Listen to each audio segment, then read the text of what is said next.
Who was Alvin York? A humble blacksmith, he captured the world's attention in World War I.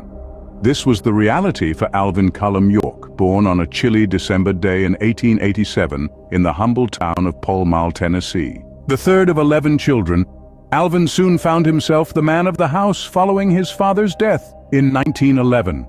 With a mere 9 months of formal education under his belt, young Alvin turned to the mountains of Tennessee, honing his skills as a marksman and exploring the wild lands around him. Life was tough, and Alvin worked hard, taking on a range of jobs around Pall Mall. He was a vital lifeline for his family, but the pressure took its toll.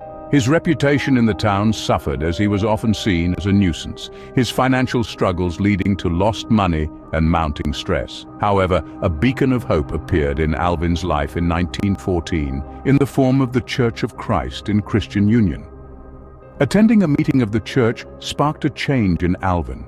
He decided to turn his life around, joining the church the following year and adopting its strict moral code, which included a strong aversion to violence.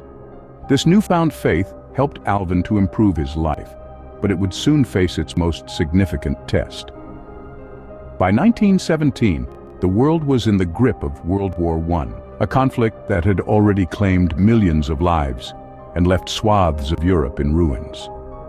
Despite his religious convictions, which forbade violence, Alvin found himself caught up in the draft along with millions of other American men. On June 5, 1917, he received the notice he had been selected for military service. Little did York know that his life was about to take a dramatic turn with the onset of World War I. Have you ever faced a dilemma where your beliefs and duties stand on opposite sides? York faced a similar predicament in 1917. The world was in turmoil, with World War I reaching its third year. The images of devastation and stories of unimaginable horrors from the battlefields were reaching the far corners of the world, including the United States, which had just entered the war. Like millions of American men, York, a man of deep faith and staunch believer in nonviolence, was drafted into military service. This brought about a profound moral and ethical dilemma for York. He was caught between the duty to his country and his religious beliefs that forbade violence. York tried to navigate this precarious situation by filing for an exemption as a conscientious objector, a term designated for those who oppose military service due to moral or religious beliefs. His pastor even provided a testimonial to support his appeal. However, his attempts were thwarted not once, not twice, but 3 times. The reasoning? His church was not recognized as an official sect of Christianity. Undeterred, York reported to Camp Gordon, Georgia, in the fall of 1917.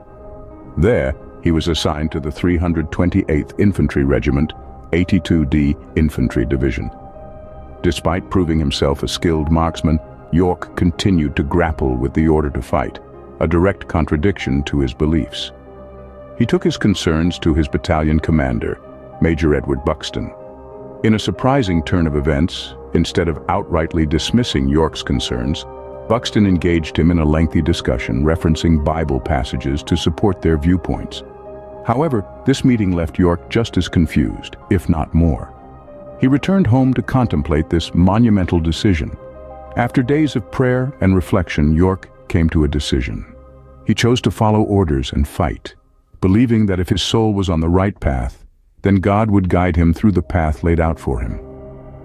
This was the crossroads where York had to make a difficult decision. In the face of adversity, York found himself questioning the very foundation of his faith.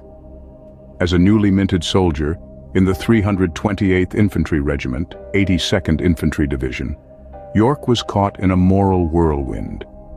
He was a skilled marksman, his talents honed by years of hunting in the mountains of Tennessee.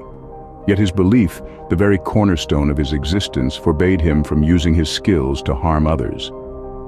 York's predicament did not go unnoticed. His superiors, aware of his moral struggle, tried to reconcile the soldier's duties with his faith. Among them was Major Edward Buxton, York's battalion commander. Buxton didn't dismiss York's concerns outright. Instead, he engaged with him, opening a dialogue that would prove pivotal. Their conversations were not just about duty and morality, but also about faith and interpretation. Together, they delved into the biblical texts, each trying to support their perspective with passages from the Holy Book.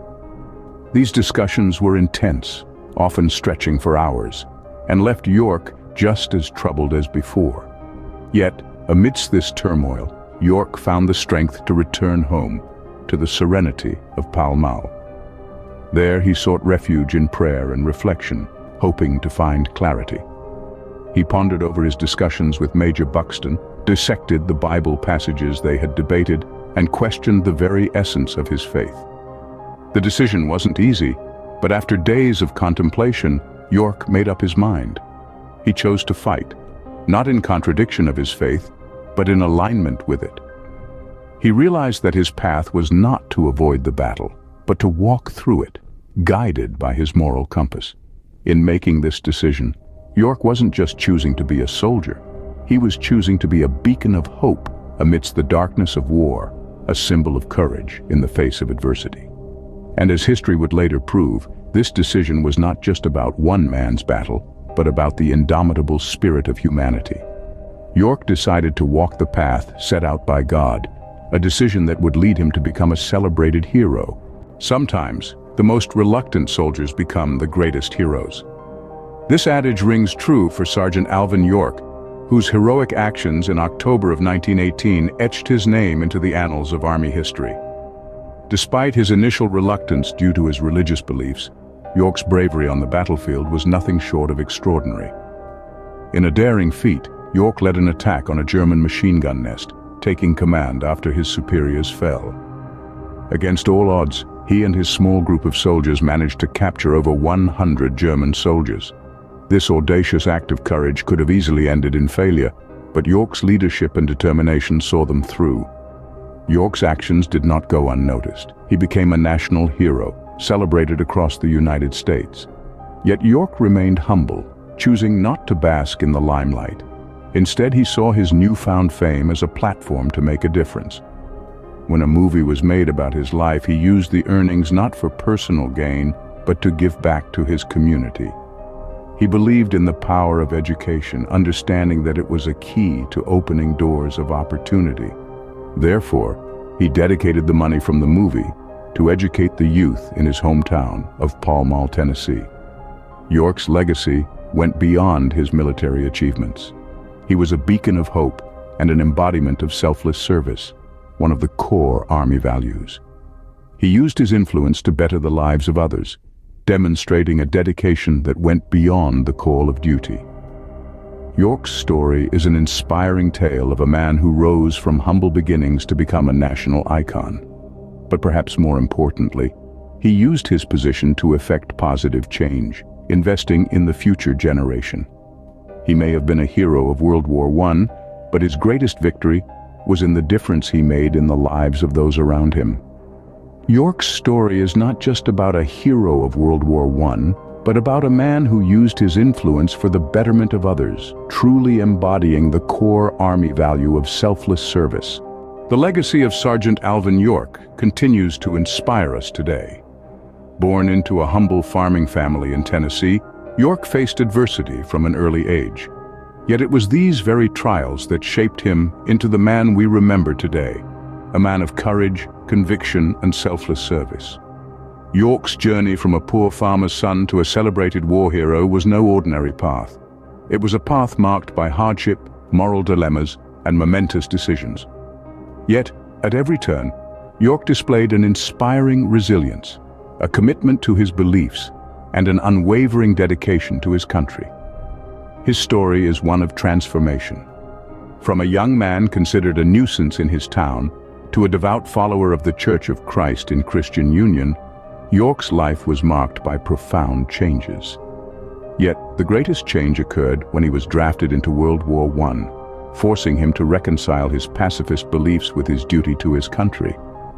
The moral dilemmas that York faced were not easy. He had to grapple with the conflict between his religious convictions, which forbade violence, and his duty to serve his country in a time of war.